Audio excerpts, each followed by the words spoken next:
അല്പനേരത്തെ ചിന്തയ്ക്കായിട്ട് തിരഞ്ഞെടുത്തിരിക്കുന്ന വിഷയം ലൂക്കോസിന്റെ സുവിശേഷം 5-ാം അധ്യായം അതിന്റെ 32-ാം വാക്യം. ഞാൻ നീതിമാന്മാരെയല്ല പാപികളെ അത്രേ മാനസാന്തരത്തിന് വിളിക്കുവാൻ വന്നിരിക്കുന്നതെന്ന് ഉത്തരം പറഞ്ഞു. ഞാൻ നീതിമാന്മാരെയല്ല പാപികളെ അത്രേ മാനസാന്തരത്തിന് വിളിക്കുവാൻ വന്നിരിക്കുന്നതെന്ന് ഉത്തരം പറഞ്ഞു. നമുക്ക് അല്പനേരം തലകളെ വണക്കാം, പ്രാർത്ഥിക്കാം. ഞങ്ങളെ അളവ് കൂടാതെ സ്നേഹിക്കുന്നവനായി ഞങ്ങളുടെ നല്ല സ്വർഗസ്ഥ പിതാവേ, ഇന്നേ ദിവസം ഈ ദേവാലയത്തിൻ്റെ ഉള്ളിൽ ദൈവവചനവുമായിട്ട് അതിനെ കേൾക്കുവാനും പരിപൂർണമായി ഞങ്ങളുടെ ജീവിതത്തിലേക്ക് സ്വീകരിക്കുവാനും ഒരു പ്രാവശ്യം കൂടി കിട്ടിയ അവസരത്തെ ദൈവസന്നിധിയിൽ ഓർത്ത് പ്രാർത്ഥിക്കുന്നു. ഈ വചനം കേൾക്കുക മാത്രമല്ല, ഞങ്ങളുടെ ജീവിതത്തിൽ പരിവർത്തനത്തിൻ്റെ ആവശ്യത്തിലൂടെ കടത്തിക്കൊണ്ടുപോകാൻ തക്കവണ്ണം ഞങ്ങളെ ഇടയാക്കി തീർക്കുമാറാകണമേ.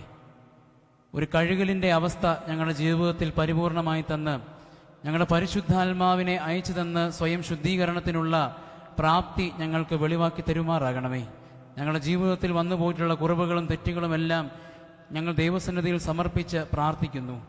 ഞങ്ങളുടെ കുറവുകളെ കണക്കിട്ട് സകലത്തെയും കഴുകി ഞങ്ങളെ ശുദ്ധീകരിക്കുവാൻ തക്കവണ്ണം അവിടുത്തെ കൃപയാൽ ഞങ്ങളെ വഴി നടത്തുമാറാകണമേ. ആമീൻ. ലൂക്കോസിന്റെ സുവിശേഷം 5-ാം അധ്യായം 32-ാം വാക്യത്തിൽ പറയുന്നത് പോലെ, ഞാൻ നീതിമാന്മാരെയല്ല പാപികളെ അത്രേ മാനസാന്തരത്തിന് വിളിക്കുവാൻ വന്നിരിക്കുന്നതെന്ന് ഉത്തരം പറഞ്ഞു. ഞാൻ പറഞ്ഞതുപോലെ ജീവിതം മുമ്പോട്ട് പോകുന്ന ഒരു സാഹചര്യത്തിൽ ദൈവസന്നിധിയിലേക്ക് മടങ്ങിച്ചെല്ലേണ്ട സമയം യഥാക്രമം അതിക്രമിച്ചു എന്ന് തന്നെ നമുക്ക് പറയുവാൻ കഴിയണം. നമ്മുടെ ജീവിതത്തിൽ ദൈവസന്നിധിയിൽ നിന്ന് നാം എന്തുമാത്രം പുറകിലാണ്, നാം എപ്രകാരമാണ് ജീവിക്കുന്നതെന്ന് പലപ്പോഴും നമ്മൾ ചിന്തിക്കുവാൻ തക്കവണ്ണം വിട്ടുപോകുന്ന സാഹചര്യത്തിലാണ് ജീവിതം വലിയ അധമപാതാളത്തിലേക്ക് തള്ളിപ്പോകുവാൻ തക്കവണ്ണം, നിലയില്ല കയത്തിലേക്ക് ഊഴ്ന്നു പോകുവാൻ തക്കവണ്ണം, പിടിച്ചു കയറുവാൻ ഒരു വള്ളി പോലും ഒരു ഞാണ് പോലും ഇല്ലാത്ത അവസ്ഥയിലേക്ക് പോകുവാൻ തക്കവണ്ണം ഇടയായിത്തീരുന്നത്. പത്രോസ് മുങ്ങിത്താണപ്പോൾ വെള്ളത്തിന്റെ ആഴത്തിലേക്ക് നീണ്ടുവന്ന ഒരു കൈയുണ്ട്, യേശുതമ്പുരാന്റെ കൈ.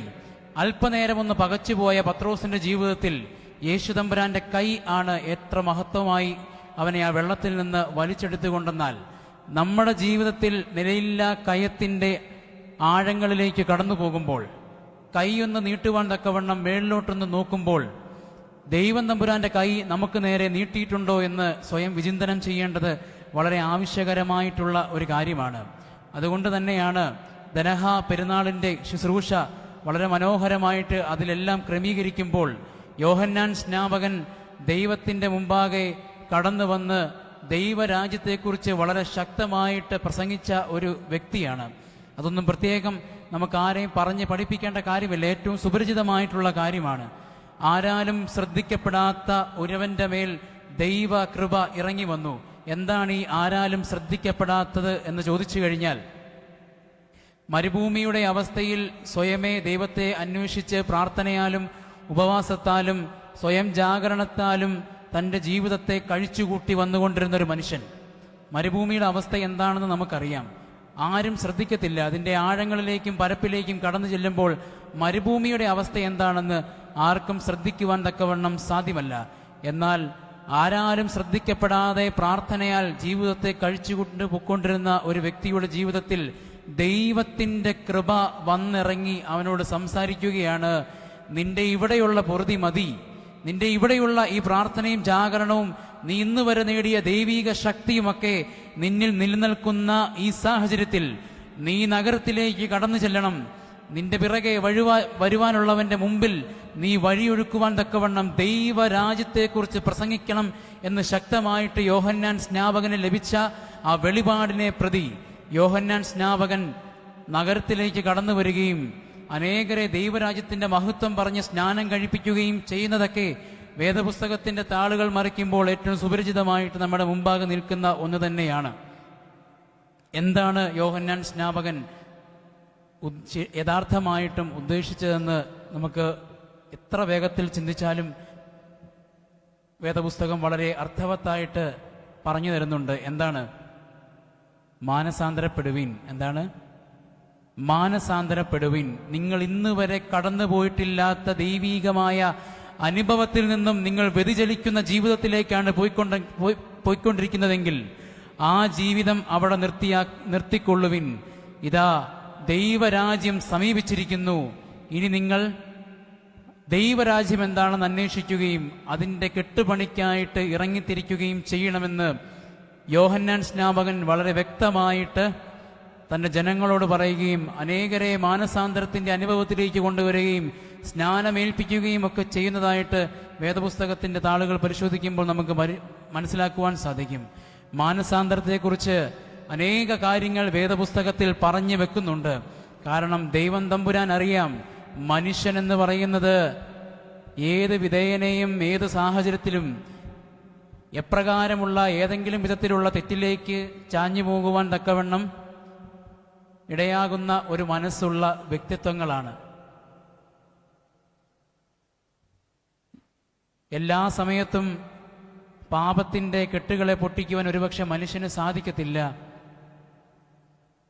ചില സാഹചര്യങ്ങൾ പാപം കീഴടക്കുന്ന സാഹചര്യത്തിൽ ആ സാഹചര്യത്തിൽ വസിക്കുന്ന മനുഷ്യന് ഒരേ യഥാക്രമം മുമ്പോട്ട് പോകുവാൻ സാധിക്കത്തില്ല. അതുകൊണ്ട് മാനസാന്തരത്തിൻ്റെ അനുഭവം ജീവിതത്തിൽ നിലനിർത്തേണ്ടത് വളരെ അത്യന്താപേക്ഷിതമായിട്ടുള്ള ഒന്ന് തന്നെയാണ്. അതുകൊണ്ട് തന്നെയാണ് സഭ വളരെ വ്യക്തമായിട്ടും കുമ്പസാരത്തിൻ്റെ അനുഭവത്തെക്കുറിച്ച് പറഞ്ഞു വെക്കുന്നത്. കഴിഞ്ഞ നാളുകളിൽ ഇപ്പോൾ ശുശ്രൂഷ ചെയ്യുന്ന പള്ളിയിൽ അവിടുത്തെ സമാജംകാരുടെ ഇടയിൽ ഓരോ കൂതാശ ഇങ്ങനെ പഠിച്ച് ഞങ്ങൾ മുമ്പോട്ട് പോകുന്ന സാഹചര്യമാണ്. അവിടെ ഞങ്ങൾ മാനസാന്തരത്തെക്കുറിച്ചും കുമ്പസാരത്തെക്കുറിച്ചും വിശുദ്ധ കുർബാനയെക്കുറിച്ചുമുള്ള പ്രാധാന്യത്തെക്കുറിച്ചൊക്കെ പറഞ്ഞപ്പോൾ പല വെളിവാക്കാതെ കിടന്ന മർമ്മങ്ങളും തിരിച്ചറിയുന്ന സാഹചര്യത്തിൽ അനേകർ വന്ന് കുമ്പസാരത്തിൻ്റെ മഹത്വം എന്താണെന്നറിഞ്ഞ് മുമ്പോട്ട് വന്ന് തങ്ങളുടെ പാപങ്ങളെ ഏറ്റുപറഞ്ഞ് ദൈവസന്നിധിയിൽ കണ്ണുനീരോട് കൂടി നിൽക്കുന്ന സാഹചര്യങ്ങൾ ഒരുപാട് കാണേണ്ടതായിട്ട് വന്നു. അതുകൊണ്ട് നമ്മുടെയൊക്കെ ജീവിതത്തിൽ മാനസാന്തരത്തിൻ്റെ അനുഭവം എപ്രകാരമായിരിക്കണമെന്ന് ശ്രദ്ധിക്കേണ്ടത് വളരെ വ്യക്തമായിട്ടുള്ള ഒരു കാര്യമാണ്. വിശുദ്ധ മത്തായിയുടെ സുവിശേഷം 4-ാം അധ്യായം അതിൻ്റെ 17-ാം വാക്യത്തിൽ പറയുന്നുണ്ട്, യേശു പറഞ്ഞു മാനസാന്തരപ്പെടുവിൻ. മത്തായിയുടെ സുവിശേഷം 4-ാം അധ്യായം അതിൻ്റെ 17-ാം വാക്യത്തിൽ പറയുന്നുണ്ട്, യേശു പറഞ്ഞു മാനസാന്തരപ്പെടുവിൻ. അപ്പോൾ പറയേണ്ടവൻ കൃത്യസമയത്ത് പറഞ്ഞു കഴിഞ്ഞു, നിങ്ങൾ മാനസാന്തരപ്പെടുവിൻ. നിങ്ങൾ ഇന്ന് വരെ നടന്നു നീങ്ങിയ പാതകളിൽ തെറ്റിൻ്റെ പാതയിലൂടെ കടന്നു വന്നിട്ടുണ്ടെങ്കിൽ, ദൈവത്തെ മറക്കുന്ന സാഹചര്യം ജീവിതത്തിൽ ഉണ്ടായിട്ടുണ്ടെങ്കിൽ മതി, നിർത്തിക്കോ. ഇനി ഈ ജീവിതമല്ല നിങ്ങൾ നയിക്കേണ്ടത്. ഈ ജീവിതത്തിൽ നിന്ന് മാറി ദൈവത്തെ അന്വേഷിക്കുന്ന ഒരു ജീവിതമായിട്ട് നിങ്ങൾ മുമ്പോട്ട് പോകണമെന്ന് യേശുതമ്പുരാൻ അവരോട് പറഞ്ഞു വെക്കുന്നുണ്ട്. അതുകൊണ്ട് യേശുതമ്പുരാൻ വളരെ വ്യക്തമായിട്ട് പറയുന്നുണ്ട്, നിങ്ങൾ മാനസാന്തരപ്പെടുവിൻ. അപ്പോസ്തല പ്രവൃത്തികൾ 2-ാം അധ്യായം അതിൻ്റെ 37-ാം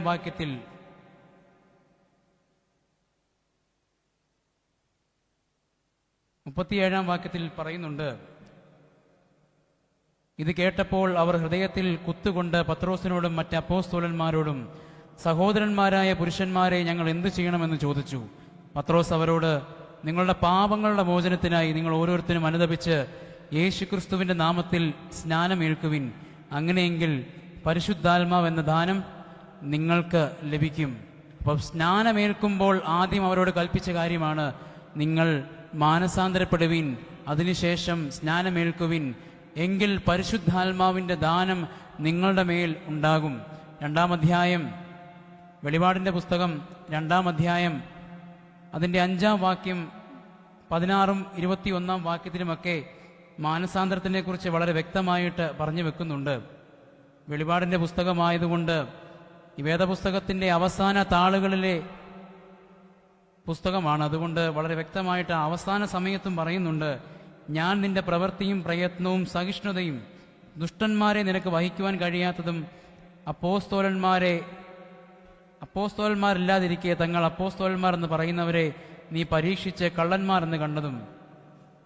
അതിനുശേഷം 16-ാം അധ്യായത്തിൽ പറയുന്നുണ്ട്, ആകയാൽ മാനസാന്തരപ്പെടുക, അല്ലാതിരുന്നാൽ ഞാൻ വേഗത്തിൽ വന്ന് എൻ്റെ വായിലെ വാൾ കൊണ്ട് അവരോട് പോരാടും.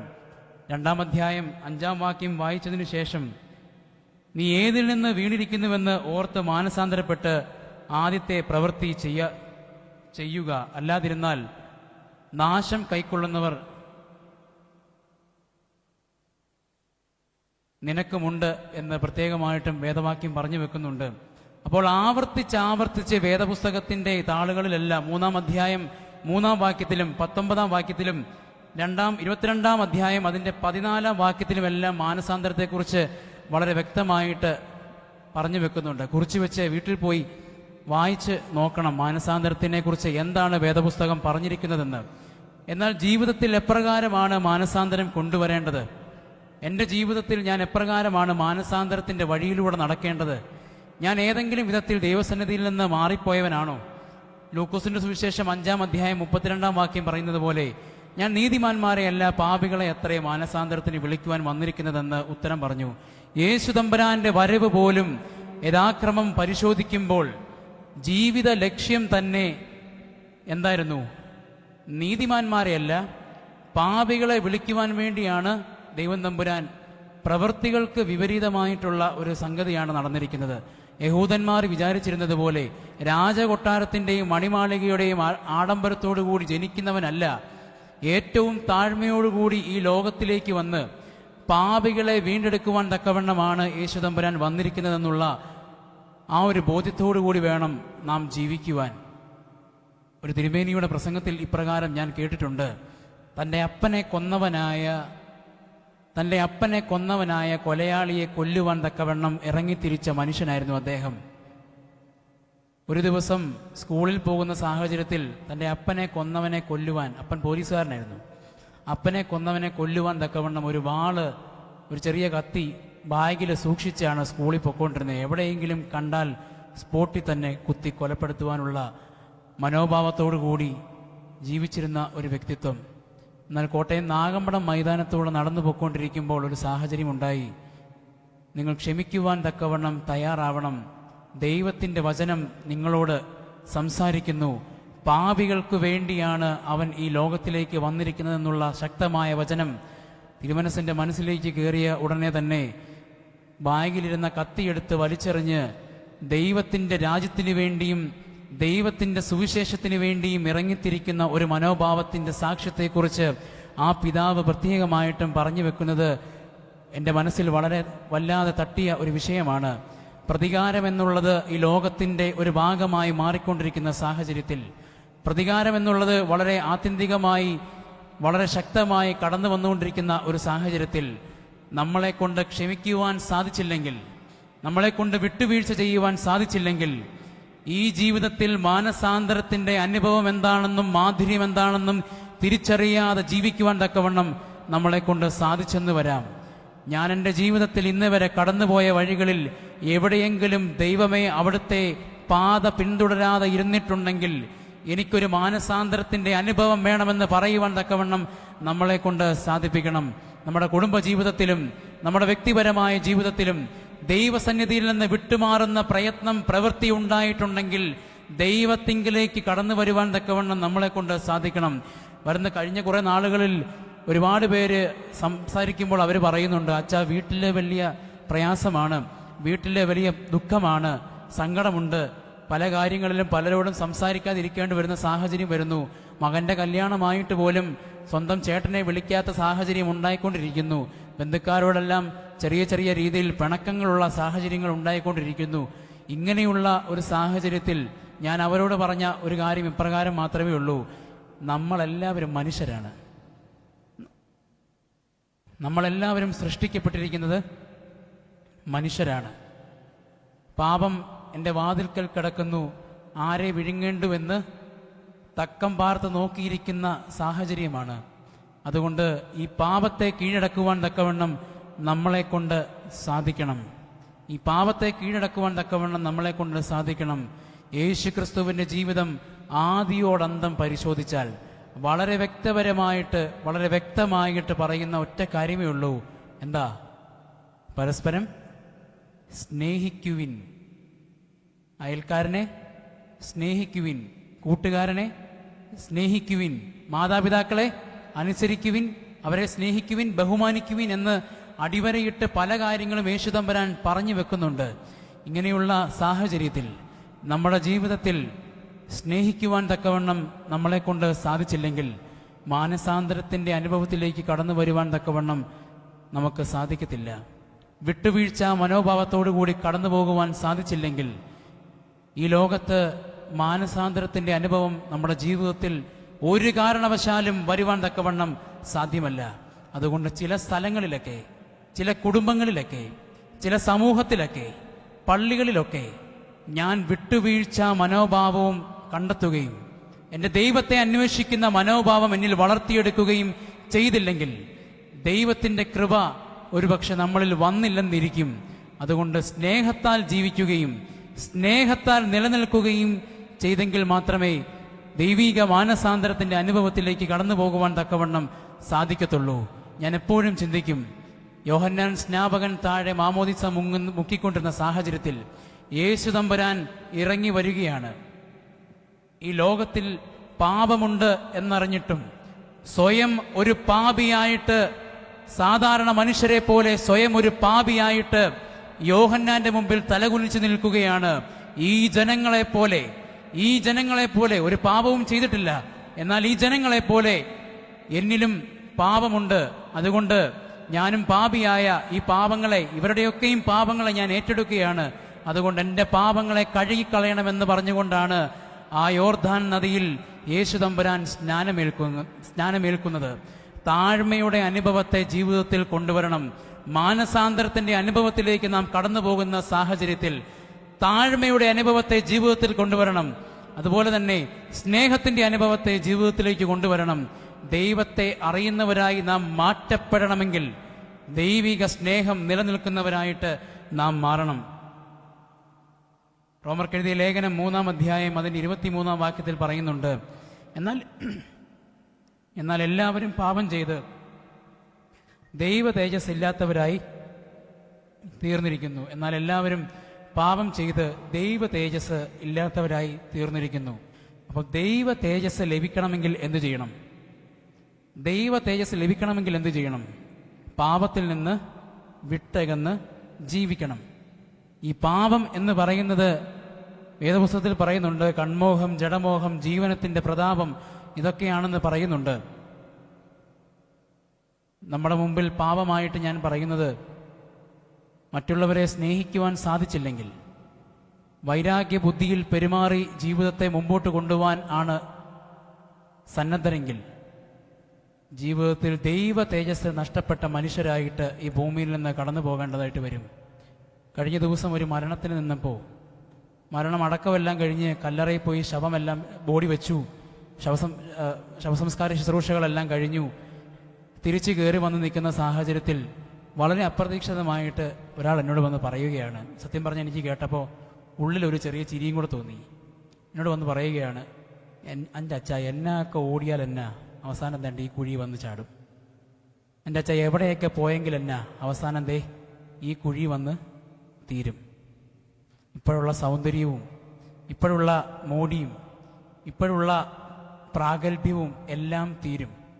അവസാനം ഈ ഒരു പള്ളിയുടെ മൂലയ്ക്ക്, ഈ ഒരു 6 അടി മണ്ണിൽ ഞാൻ തീരും. എല്ലാവരും കാപ്പിയും പണ്ണും കഴിച്ച് പല വഴിക്ക് പിരിയും. ഇത്രയേ ഉള്ളൂ മനുഷ്യൻ്റെ ജീവിതമെന്ന് പറയുന്നത്. അതുകൊണ്ട് ഞാൻ ജീവിക്കുന്ന സാഹചര്യത്തിൽ അത് എത്രയധികം കഠിനമായാലും പ്രയാസമായാലും, എൻ്റെ ജീവിതത്തിലുണ്ടാകുന്ന പ്രയാസങ്ങളെയും പാപങ്ങളെയും തോൽപ്പിക്കേണ്ടത് ഞാനാണെന്നുള്ള ബോധ്യം നമുക്ക് ഓരോരുത്തർക്കും വേണം. എത്ര വൈദികര് വിചാരിച്ചാലും, നീ എത്ര മെത്രാപ്പോലീത്തമാര് കൂട്ടം കൂടി നിന്ന് തലേ കൈവച്ച് പ്രാർത്ഥിച്ചാലും, പാപത്തെ വിട്ടുതിരിയുവാൻ നമുക്ക് മനസ്സില്ലെങ്കിൽ പാപത്തിൽ തന്നെ നിലനിൽക്കേണ്ടതായിട്ട് വരും. അതുകൊണ്ട് മാനസാന്തരത്തിൻ്റെ അനുഭവം നമ്മുടെ ജീവിതത്തിൽ ഒപ്പിയെടുത്ത് ചേർത്ത് വെക്കുവാൻ തക്കവണ്ണം നമ്മളെ കൊണ്ട് സാധിക്കണം. അച്ഛൻ ഓർമ്മിപ്പിച്ചതുപോലെ എല്ലാ ദിവസവും കടന്നു വരുന്നത് പോലെയുള്ളൊരു ഒരു പ്രയത്നമായിട്ട് ഇതിനെ കാണാതെ, ഞാൻ ഇവിടെ നിന്ന് പോകുമ്പോൾ എൻ്റെ ജീവിതത്തിൽ ഒരു ചെറിയ മാറ്റമെങ്കിലും കൊണ്ടുവന്നതിന് ശേഷം ഇവിടുന്ന് കടന്നു പോകുവാൻ ഇടയായില്ലെങ്കിൽ വെറുതെ വരുന്ന അച്ഛന്മാരുടെ തൊണ്ട കളയാന്നുള്ളതല്ലാതെ വേറെ പ്രയോജനമൊന്നുമില്ല. അതുകൊണ്ട് വന്നിട്ട് മടങ്ങിപ്പോകുമ്പോൾ എൻ്റെ ദൈവത്തിൻ്റെ സ്നേഹവുമായിട്ട് ഞാൻ ഇതുവരെ നടന്ന വഴികളിലല്ല, ഇനി ഞാൻ തേടിപ്പോകുന്ന ദൈവത്തിൻ്റെ വഴികളെ അന്വേഷിച്ച് മുമ്പോട്ട് പോകുവാൻ തക്കവണ്ണം നമുക്ക് സാധിക്കണം. രണ്ടുപേരുടെ ജീവിതത്തെക്കുറിച്ച് പറയുവാൻ തക്കവണ്ണമാണ് പ്രത്യേകമായിട്ടും ഈ സമയത്ത് ഞാൻ ആഗ്രഹിക്കുന്നത്. വേദപുസ്തകത്തിലെ പഴയ നിയമ പുസ്തക താളുകൾ പരിശോധിക്കുമ്പോൾ പ്രധാനമായും രണ്ട് വ്യക്തിത്വങ്ങളെക്കുറിച്ച് വേദപുസ്തകം ശക്തമായിട്ട് പറഞ്ഞു വെക്കുന്നുണ്ട്. രണ്ടും രാജാക്കന്മാരാണ്. മാനസാന്തരത്തിൻ്റെ അനുഭവത്തെക്കുറിച്ച് പറയുമ്പോൾ ഈ രണ്ട് രാജാക്കന്മാരെക്കുറിച്ചും പ്രത്യേകമായിട്ടും നാം ഓർത്തിരിക്കേണ്ടത് വളരെ ആവശ്യകരമായിട്ടുള്ള ഒരു കാര്യമാണ്. അതിലൊരു രാജാവാണ് ആഹാബ് രാജാവ്. ആരാണ്? ആഹാബ് രാജാവ്. 10 ഗോത്ര ഇസ്രായേൽ രാജ്യത്തിലെ 7ാമത്തെ രാജാവായിരുന്നു ആഹാബ് രാജാവ്. ഈ പറഞ്ഞതുപോലെ എല്ലാവിധ പ്രൗഢിയോടും കൂടി ജീവിച്ച മനുഷ്യൻ, എല്ലാവിധ ആഡംബരങ്ങളും തൻ്റെ ജീവിതത്തിൽ പകർത്തിയെടുത്ത മനുഷ്യൻ, ആ രാജ്യത്തിൻ്റെ എല്ലാ കാര്യങ്ങളിലും വളരെ മുമ്പനായിട്ട് നിന്ന ഒരു മഹത് വ്യക്തിയാണ് ആഹാബ് രാജാവ് എന്ന് പറയുന്നത്. അയൽ രാജ്യങ്ങളുമായിട്ട് സഖ്യത പ്രഖ്യാപിച്ച വ്യക്തി.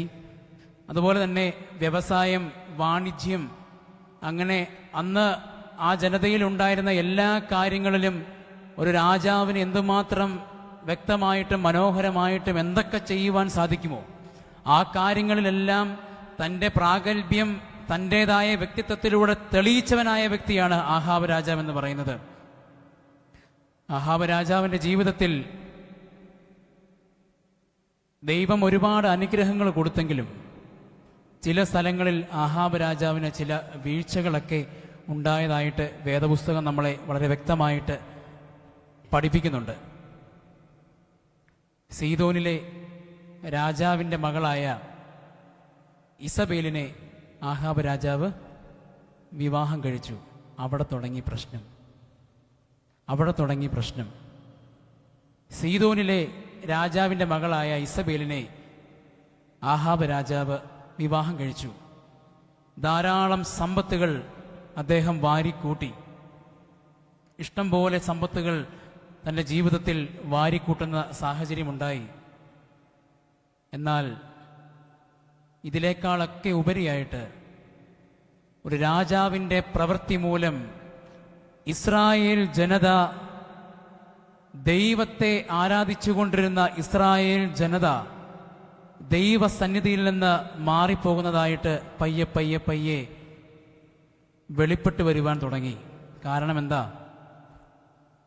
1 രാജാക്കന്മാരുടെ പുസ്തകം 18, 19, 20, 21 അധ്യായങ്ങൾ പരിശോധിക്കുമ്പോൾ അതിലൊക്കെ ഒരുപാട് കാര്യങ്ങൾ പറയുന്നുണ്ട്.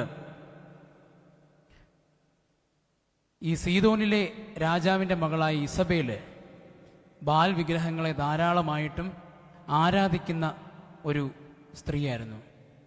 വിഗ്രഹാരാധന ധാരാളമായിട്ടും വളർത്തിയെടുത്ത ഒരു സ്ത്രീയായിരുന്നു. ഇങ്ങനെ കണ്ണിക്കാണുന്നതിനൊക്കെ ഒരു പ്രതിഷ്ഠയുണ്ടാക്കി അതിൻ്റെ മുമ്പാകെ വണങ്ങി നിൽക്കുന്ന ഒരു സാഹചര്യം. വിവാഹം കഴിച്ചതിന് ശേഷം, ഇസബേലിനെ വിവാഹം കഴിച്ചതിന് ശേഷം എന്തുപറ്റി? ആഹാബ് രാജാവും ഈ ബാൽ വർഷിപ്പിലേക്ക്, ഈ ബാൽ ആരാധനയിലേക്ക് മുമ്പോട്ട് കടന്നു ചെന്ന് ആരാധിക്കുവാൻ തക്കവണ്ണം തുടങ്ങി. ഇങ്ങനെയുള്ള സാഹചര്യത്തിൽ അനേകം ദുഷ്പ്രവൃത്തികളും അനേകം ദുശ്ചിന്തകളും ആ വ്യക്തിയുടെ ജീവിതത്തിൽ കടന്നു വന്നുകൊണ്ടിരുന്നു. 1 രാജാക്കന്മാർ 18-ാം അധ്യായം അതിൻ്റെ 13-ാം വാക്യവും 1 രാജാക്കന്മാർ 16-ാം അധ്യായം 30-ാം വാക്യമൊക്കെ പറയുന്നുണ്ട്. രണ്ടുപേരും ദൈവത്തിന് എതിരായിട്ട് വളരെ ശക്തമായിട്ട് പ്രവർത്തിച്ചു പോന്നു.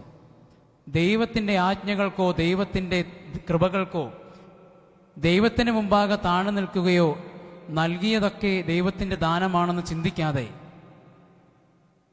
അന്യദേവന്മാരെ ആരാധിച്ചുകൊണ്ട് സ്വയം ജീവിതം പടുകുഴിയിൽ കൊണ്ട് ചാടിക്കുന്ന ആഹാബ് രാജാവിൻ്റെ ജീവിതം വളരെ വ്യക്തമായിട്ട് ഇവിടെ വരച്ചു കാണിക്കുന്നുണ്ട്. ആഹാബിനെ ഇപ്രകാരം മുമ്പോട്ട് പോയ ആഹാബിൻ്റെ ജീവിതത്തിൽ എങ്ങനെയാണ് യഹോവ ശിക്ഷിക്കുന്നതെന്ന് നമുക്ക് മനസ്സിലാക്കുവാൻ തക്കവണ്ണം നമുക്ക് ഒന്ന് പരിശോധിക്കാം. 1 രാജാക്കന്മാരുടെ പുസ്തകം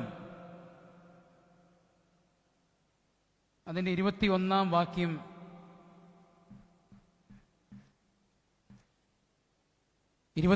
വാക്യത്തിൽ തന്നെ പറയുന്നുണ്ട്. എന്താ പറയുന്നേ? നമുക്ക് ഏവർക്കും പരിചിതമാണ് നാബോത്തിന്റെ മുന്തിരിത്തോട്ടം. നാബോത്തിന്റെ മുന്തിരിത്തോട്ടം കൈക്കലാക്കുവാൻ തക്കവണ്ണം ആഹാബ് വളരെ ശക്തമായിട്ട് ആഗ്രഹിച്ചു. എന്നാൽ മുന്തിരിത്തോട്ടം കൈക്കലാക്കുവാൻ നാബോത്ത് സമ്മതിച്ചില്ല.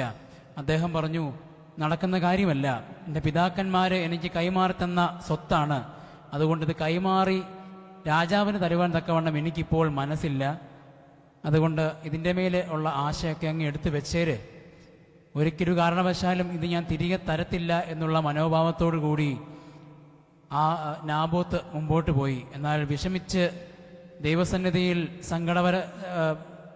കൊട്ടാരത്തിൽ സങ്കടത്തിലിരുന്ന വ്യക്തി ആഹാബിനെ ആശ്വസിപ്പിക്കാനായിട്ട് ഇസബെല് കടന്നു വരികയാണ്. ഇസബെല് കടന്നു വന്നിട്ട് പറയുകയാണ്, നമുക്ക് അവൻ്റെ മേൽ പല പഴികളും ചാർത്തി നഗരത്തിന് പുറത്ത് കൊണ്ടുപോയി കല്ലെറിയിച്ച് കൊല്ലിക്കാം എന്ന് പറയുകയാണ്. അങ്ങനെ നഗരത്തിൻ്റെ പുറത്ത് കൊണ്ടുപോയി ഓരോ പഴികളും ചാർത്തി നാബോത്തിനെ കല്ലെറിഞ്ഞ് കൊല്ലുന്ന സാഹചര്യം ഉണ്ടാവുകയാണ്. ഇവിടെയും വഴിതെറ്റിപ്പോകുവാൻ തക്കവണ്ണം ഇടയാക്കുന്നത് ആരാലാണ്? ഇസബേലാണ്. ആദ്യം ആഹാബിനെ ദൈവത്തിൽ നിന്നുള്ള ആരാധനയിൽ നിന്നും ബാൽ വിഗ്രഹങ്ങളിലേക്കുള്ള ആരാധനയിലേക്ക് കൊണ്ടുപോവുകയും അനേകം ദുർമാർഗങ്ങളിലൂടെ അവനെ നടത്തിക്കൊണ്ടു പോവുകയും ജനങ്ങളുടെ കാര്യങ്ങൾ ശ്രദ്ധിക്കുവാൻ തക്കവണ്ണം മനസ്സ് കാണിക്കാതെ വരികയും ദൈവത്തിൽ നിന്ന് വിട്ടുമാറി അന്യ ദേവന്മാരെ ആരാധിക്കുവാൻ തക്കവണ്ണം മുമ്പോട്ട് പോകുന്ന ഒരു സാഹചര്യം. അതിനുശേഷം ഈ പാപങ്ങളൊന്നും അവിടെ അവസാനിക്കുന്നില്ല. മനഃപൂർവമായ ഒരു നരഹത്യ വളരെ വ്യക്തമായിട്ട് പറഞ്ഞു വെക്കുകയാണ്. ഒരിച്ചിരിയോളമുള്ള ഒരു സ്ഥലം കൈക്കലാക്കുവാൻ വേണ്ടി നാബോത്തിനെ മനഃപൂർവമായിട്ടും കൊല്ലിക്കുകയാണ്. ഞങ്ങളുടെ അവിടെ എനിക്കറിയാവുന്ന ഒരു കുടുംബമുണ്ട്. അവിടെ ചേട്ടനും അനിയനും തമ്മിൽ വലിയ ചേർച്ചയിലൊന്നുമല്ല, എന്നാൽ ഇഷ്ടംപോലെ സ്ഥലങ്ങളൊക്കെ ഉണ്ട്. പക്ഷേ സ്ഥലമെല്ലാം കാട് കയറി കിടക്കുകയാണ്. ഒന്ന് മണ്ണടിക്കാനോ ഒന്ന് ടാർ ചെയ്യാനോ ഉള്ള കോംപ്രമൈസിലൊന്നും രണ്ടുപേർക്കും എത്തുവാൻ തക്കവണ്ണം സാധ്യമല്ല. സ്ഥലത്തിൻ്റെ പേരിലുള്ള ചെറിയ ചെറിയ തർക്കങ്ങളൊക്കെ ചെന്ന് അവസാനിക്കുന്നത് കോംപ്രമൈസുകളില്ലാത്ത, സ്നേഹം നഷ്ടപ്പെട്ടു പോകുന്ന, അന്ധകാരം വാണരുളുന്ന, സമാധാനത്തിൻ്റെ അന്തരീക്ഷം ഇല്ലാത്ത അടുത്ത തലമുറയിലേക്ക് പോലും ഈ വാശിയും വൈരാഗ്യവും പകർന്നു കൊടുക്കുന്ന സാഹചര്യത്തിലേക്ക് കുടുംബജീവിതങ്ങൾ മാറ്റപ്പെട്ട് പൊയ്ക്കൊണ്ടിരിക്കുകയാണ്. അതുകൊണ്ട് ജീവിതത്തിൽ തെറ്റ് ചെയ്യുന്നതിനെക്കുറിച്ച് ചിന്തിക്കുമ്പോൾ ദൈവസന്നിധിയിൽ ഇതിനൊക്കെ കണക്ക് കൊടുക്കേണ്ടി വരുന്ന ഒരു ദിവസമുണ്ട് എന്നുള്ളത് പ്രത്യേകമായിട്ട് നാം ചിന്തിക്കണം. ഇവിടെ നാബോത്തിന്റെ മുന്തിരിത്തോട്ടം അന്യായമായി ആ മനുഷ്യനെ കൊല്ലുകയും ആ മനുഷ്യന്റെ രക്തത്തിൽ പങ്കാളിയാവുകയും മറിച്ച് ആ സ്ഥലം ഏറ്റെടുക്കുകയും ചെയ്യുന്ന സാഹചര്യമൊക്കെ ഇവിടെ കാണുന്നുണ്ട്. ഇങ്ങനെ ആഹാബിന്റെ ജീവിതം ഒരു അന്തവുമില്ലാതെ ഒരവസാനവുമില്ലാതെ തെറ്റുകൾ ചെയ്തുകൊണ്ട് മാത്രം മുമ്പോട്ട് പോകുന്ന ഒരു സാഹചര്യം. എന്നാൽ 1 രാജാക്കന്മാരുടെ പുസ്തകം 21-ാം അധ്യായം 19-29 വാക്യങ്ങളിലൊക്കെ പരിശോധിക്കുമ്പോൾ ഏലിയാവ് നേരിട്ട് വന്ന് ആഹാബിനോട് പറയുന്നുണ്ട്, നീ ഈ കടന്നു പോകുന്ന സാഹചര്യങ്ങളൊക്കെ തെറ്റിൻ്റെ മാർഗങ്ങളാണ്. നീ ഈ കടന്നു പോകുന്ന സാഹചര്യങ്ങളൊക്കെ തെറ്റിൻ്റെ മാർഗങ്ങളാണ്. അതുകൊണ്ട് ദൈവസന്നിധിയിലേക്ക് നീ തിരിച്ചു വരണമെന്ന് ആഹാബിനോട് ഏലിയാ പ്രവാചകൻ തൻ്റെ ദൃഷ്ടാന്തം വെളിപ്പെടുത്തുന്നുണ്ട്. 21-ാം വാക്യത്തിൽ പറയുന്നുണ്ട്, ഞാൻ നിന്റെ മേൽ അനർത്ഥം വരുത്തും, നിന്നെ നിശേഷം നിർമൂലമാക്കി ഇസ്രായേലിൽ ആഹാബിലുള്ള സ്വതന്ത്രനും അസ്വതന്ത്രനുമായ പുരുഷന്മാരെയൊക്കെയും ഞാൻ നിഗ്രഹിച്ചു കളയുമെന്ന് ആഹാബിനോട് പറയുന്നുണ്ട്. ആഹാബ് എന്താ ചെയ്തേ? സ്വയം വസ്ത്രം കീറി സ്വയം താഴ്ത്തി ഞാൻ ഇനി ഇപ്രകാരമൊന്നും ചെയ്യുകയില്ല എന്ന് പറഞ്ഞ് തൻ്റെ ജീവിതത്തെ ഉയർത്തിക്കാട്ടുകയാണ്. ഞാൻ കടന്നുപോയ സാഹചര്യങ്ങളൊക്കെ തെറ്റാണ്, ഞാൻ മുൻപോട്ട് പോകുന്ന സാഹചര്യമൊക്കെ യഹോവയിൽ നിന്ന് മാറി ചിന്തിക്കുന്ന സാഹചര്യമാണ്, ഞാൻ ഈ ജനത്തിന്റെ നന്മയല്ല അവരുടെ ദോഷമാണ് ആഗ്രഹിക്കുന്നതെന്ന് പറഞ്ഞ് മുമ്പോട്ട് പോകുന്ന സാഹചര്യത്തിൽ ദൈവം തമ്പുരാൻ ഏലിയാ പ്രവാചകൻ മുഖാന്തരം ആഹാബിന് വെളിപാട് കൊടുക്കുകയാണ്. നീ ഈ കടന്നു പോകുന്ന സാഹചര്യത്തിൽ നിന്ന്, നീ ഈ ഏറ്റെടുത്തിരിക്കുന്ന സാഹചര്യത്തിൽ നിന്ന് ജനത്തിന്റെ ക്ഷേമത്തിന് വേണ്ടി തിരിഞ്ഞു നിന്ന് ജനത്തെ ദൈവാരാധനയിലേക്ക് തിരികെ കൊണ്ടുവന്നില്ലെങ്കിൽ നിന്റെ ജീവിതത്തിൽ നിന്നെ ഞാൻ കീറിക്കളയും എന്നുള്ള വലിയ ഒരു അരുളപ്പാട് ആഹാബിന്റെ ജീവിതത്തിൽ കൊടുക്കുകയാണ്. എന്നാൽ ആഹാബിന്റെ ജീവിതത്തിൽ എന്താണ് സംഭവിച്ചത് എന്ന് നമുക്ക് പരിശോധിക്കാം. എന്താണ് ശരിക്കും സംഭവിച്ചത്? ആഹാബ് മാനസാന്തരപ്പെട്ടോ? ആഹാബ് മാനസാന്തരപ്പെട്ടില്ല.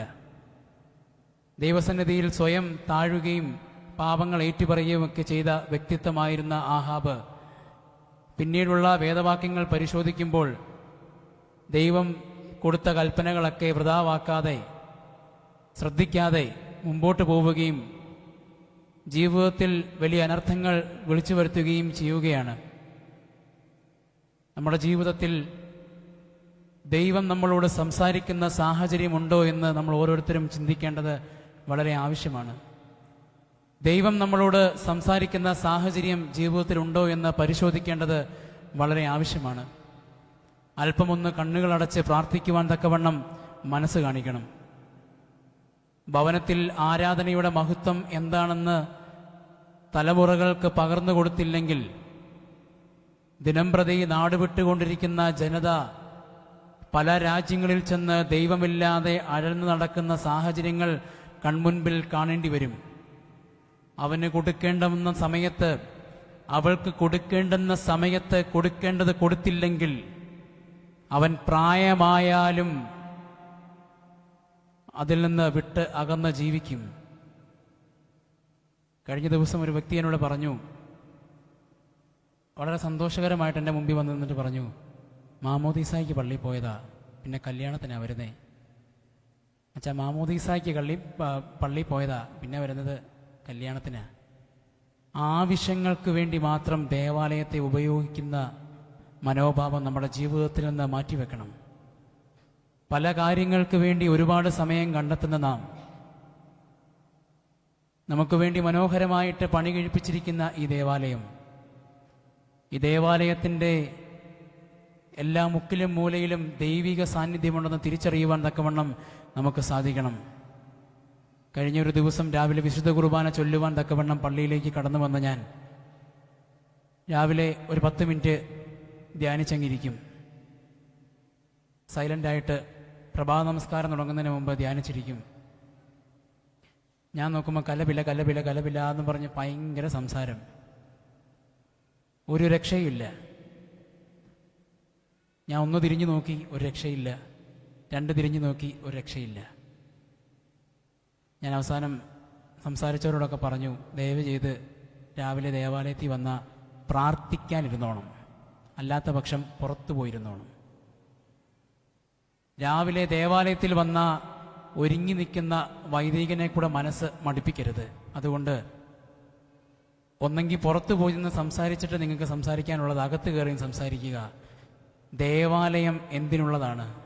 നമുക്കറിയാം, ചില സ്ഥലങ്ങളിലൊക്കെ ചെല്ലുമ്പോൾ അവിടെ എഴുതി വെച്ചിരിക്കുന്നത് കാണാം. എന്താ ഇവിടെ സംസാരം ദൈവത്തോട് മാത്രം. ആത്യന്തികമായിട്ടും വളരെ ആഴമായിട്ട് ചിന്തിക്കേണ്ടുന്ന ഒന്ന് തന്നെയാണ്. ദേവാലയം എന്ന് പറയുന്നത് ആരോട് സംസാരിക്കാനുള്ളതാ? ദൈവത്തോട് സംസാരിക്കുവാനുള്ളതാണ്. അതുകൊണ്ട് ദേവാലയത്തിൻ്റെ സാഹചര്യങ്ങൾ നമ്മൾ പരിപൂർണമായിട്ടും നമ്മുടെ ജീവിതത്തിൽ ഉപയോഗപ്പെടുത്തുവാൻ തക്കവണ്ണം സാധിക്കണം. മുട്ടിന്മേൽ നിന്ന് കരയുവാൻ തക്കവണ്ണം നമുക്ക് സാധിക്കണം. കണ്ണുനീര് പൊഴിക്കുവാൻ തക്കവണ്ണം നമുക്ക് സാധിക്കണം. ഞാൻ ഏത് സാഹചര്യത്തിലാണെങ്കിലും എൻ്റെ ജീവിതത്തിൽ എന്നെ ഇന്നയോളം വഴി നടത്തിയ ദൈവം തമ്പുരാൻ്റെ കൃപയ്ക്ക് മുമ്പാകെ തലകുനിച്ച് നിൽക്കുവാൻ തക്കവണ്ണം നമുക്ക് സാധിക്കണം. അതിന് നന്ദിയുള്ളവരായി തീരണം. ദൈവസന്നിധിയിൽ നന്ദിയുള്ളവരായി തീരണം. ആഹാബിന്റെ ജീവിതം എപ്രകാരമുള്ള ജീവിതമായിരുന്നു? അവന്റെ ജീവിതത്തിൽ അവന് നേടേണ്ടെന്നതെല്ലാം അവൻ നേടി. എല്ലാ കഴിവുകളും ദൈവം തമ്പുരാൻ അവന് കൊടുത്തു.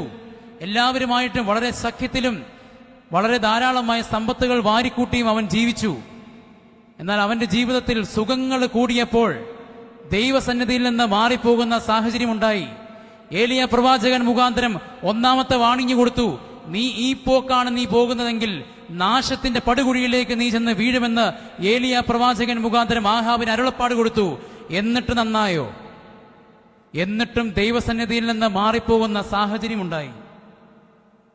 യഹോശാഫാത്തും ആഹാബും തമ്മിലുള്ള സഖ്യം മുഖാന്തരം യഹോശാഫാത്ത് പറയുന്നുണ്ട് ആഹാബിനോട്, ധൈര്യമായിട്ട് യുദ്ധത്തിന് പൊക്കോ, ഗിലെയാത്തിലെ രാമോത്തിലേക്ക് നീ ധൈര്യമായിട്ട് യുദ്ധത്തിന് പൊക്കോ. നമുക്കൊരു കാര്യം ചെയ്യാം, ഇവിടെ ഒരുപാട് പ്രവാചകന്മാരുണ്ടല്ലോ, നമുക്ക് ഓരോ പ്രവാചകന്മാരെയും വിളിച്ചു വരുത്തി ചോദിക്കാം, ഈ യുദ്ധത്തിന് പോകുന്നത് ഉത്തമമോ എന്ന് ഓരോരുത്തരോടും ചോദിക്കാം എന്ന് പറഞ്ഞു. അങ്ങനെ ഓരോരുത്തരെ വിളിച്ച് മുമ്പിലിരുത്തി അവരോട് ചോദിക്കാൻ തുടങ്ങി, ഞാൻ ഈ യുദ്ധത്തിന് പോയാൽ, ഗിലെയാദിലെ രാമോത്തിലേക്ക് ഞാൻ യുദ്ധത്തിന് പോയാൽ ഞാൻ തിരിച്ചു വരുമോ? ഗിലെയാത്തിലെ രാമോത്തിലേക്ക് പോയാൽ, യുദ്ധത്തിന് പോയാൽ ഞാൻ തിരിച്ചു വരുമോ? എന്തായിരിക്കും പ്രവാചകന്മാർ പറഞ്ഞത്? എന്തായിരിക്കും പറഞ്ഞത്? ഒന്ന് ഊഹിക്കാൻ പറ്റുമോ? ഒന്ന് ഊഹിക്കാൻ പറ്റുമോ? ഒന്ന് ഊഹിച്ചേ. തിരികെ വരത്തില്ലെന്നോ വരുമെന്നോ? ചെറിയൊരു മിസ്റ്റേക്ക് ഉണ്ട്. അവരെല്ലാവരും പറഞ്ഞു തിരികെ വരുമെന്ന് പറഞ്ഞു.